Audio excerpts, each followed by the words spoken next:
ನೋಡಂಗಿಲ್ಲಕ್ಕ. ನೋಡಂಗಿಲ್ಲ. ನೀನ ಏನೋ ಮೂಡ್ ಇರ್ಲಿಕ್ಕಂದ್ರ ಅಷ್ಟ ನೋಡೋದು ಅದನ್ನ. ನೋಡ್ತಾನ ಅಂದ್ಲಿ ಫುಲ್ ಎಲ್ಲ ಬಾಯಾಗ ಇಟ್ಕೊಂಡು ಎಲ್ಲ ಇಟ್ಟೋತನ 15-20 ನಿಮಿಷ ಹಂಗ ಮಾಡಿದೆ. ನಾ ಮತ್ತ ಅವ್ರದ್ ಮಾಡೋದಲ್ದ ನಾವು ಉಲ್ಟಾ ಅವ್ರದ್ ನಾವ್ ಬಾಯಾಗ ತಗೋಬೇಕು. ನಂದ ಅವ್ರಲ್ಲಿ ಬಂದಿರ್ತೈತಿ, ಅವ್ರದ್ ನನ್ ಬಾಯಾಗ ಕರೆಕ್ಟ್ ಬರ್ತೈತಿ ಸೀದಾ. ಫುಲ್ ಬಾಯಾಗ ತಗೋಬೇಕು. ಮಾಡ್ನಿ ತನಗ ಹಲಸ್ ಎಲ್ಲಾ ಸೋರಾತೈತಿ. ರಂಡಿ ಮಗನ ನನಗ್ ವಾಂತಿ ಬರಾಕ್ತೈತೆ ನಿಮ್ಮ ಮಣ್ಣಿ ವಾಂತಿ ಬರಾಕ್ತೈತಿ. ನಿಂದ ಎಲ್ಲಾ ಸೋರಾತ. ನೋಡ್ ನನ್ ಕೆನಿ ಹಂಗ್ ಬರಾತೈತಿ. ನಾ ಮಾಡಿನೇತಿವಿಲ್ಲೋ ಮನ್ಯಾಗ, ನಾ ಮಾಡಿಲ್ ನೋಡ್ ಕೆನಿ ಬರಾತೈತಿ ಅಂತ ತೋರಿಸಿದ.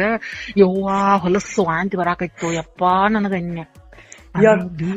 ನೀನು ಹಂಗ ಮಾಡ್ತೇನಕ್ಕ? ಏನದ ನೀನು ಕುಡದಿ? ಮತ್ತ ನಾವು ನನ್ ಬಾಯ ಹಾಕ್ಲಾರ ನನ್ ತಲಿ ಡಗ್ಸಾಕ್ತಾನ. ಯವ್ವಾ ನನ್ ಹೇಸಿಗ್ ಬರ್ತೈತೆ. ನಾನ್ ನಿಂದ್ ಹೇಸಿಗ್ ಬಂದನ, ನೀ ಯಾಕೆ ಹೇಸಿಗ್ ಬರಸ್ತೈತಿ ಅಂತ. ಆದ್ರ ಬೀರ್ ಕುಡ್ದಿದ್ದೀವಿ ಇಬ್ರು ಬೀರ್ ಕುಡ್ದಿದ್ದೀವು. ಮತ್ತ